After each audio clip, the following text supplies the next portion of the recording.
करुणा मुंडेंकडून कोर्टामध्ये धनंजय मुंडेंचं मृत्यूपत्र सादर. मृत्यूनंतर मुलगा शिशिव अंत्यसंस्कार करणार असा करुणा यांनी सादर केलेल्या धनंजय मुंडेंच्या इच्छापत्रामध्ये उल्लेख. करुणा मुंडेंनी सादर केलेलं इच्छापत्र आणि स्वीकृती पत्र खोटं, धनंजय मुंडेंच्या वकिलांचा कोर्टामध्ये दावा.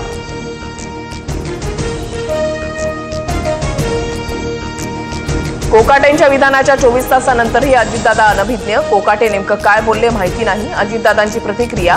शेतकरी कर्जमाफीचे पैसे मागून साखरपुडे आणि लग्न करतात. कोकाटेंचं वादग्रस्त वक्तव्य.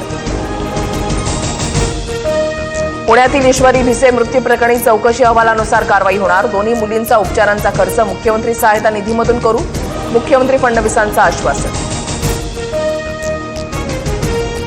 मंगेशकर रुग्णालयामधील प्रशासन इतकं मगरूर का? जात धर्म न पाहता आरोपी डॉक्टरांवर कारवाई करा, आदित्य ठाकरेंची मागणी. डॉक्टर सुश्रुत घैसास यांचं लायसन्स रद्द करून कारवाई व्हावी, फडणवीसांनी न्याय देण्याचं आश्वासन दिलंय. चौकशीनंतर भिसे कुटुंबियांची प्रतिक्रिया.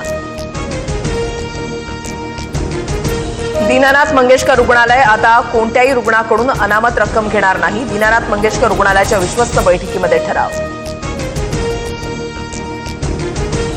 रामनवमीच्या पार्श्वभूमीवर मुंबईमध्ये मोठा बंदोबस्त. 20 डीसीपी, 51 एसीपी आणि तब्बल 2,500 पोलीस अधिकाऱ्यांचा समावेश.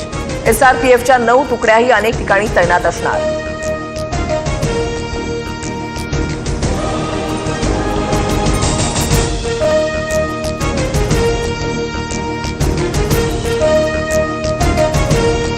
इंदापुरात किरकोळ कारणावरून 2 गटामध्ये हाणामारी. गाडीचं नुकसान भरपाईवरून वाद. एका युवकाला किरकोळ दुखापत.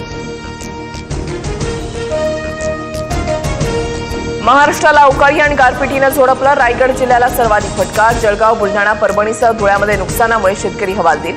आंबा, ज्वारी, गहू, फळबागा आणि भाजीपाला उद्ध्वस्त.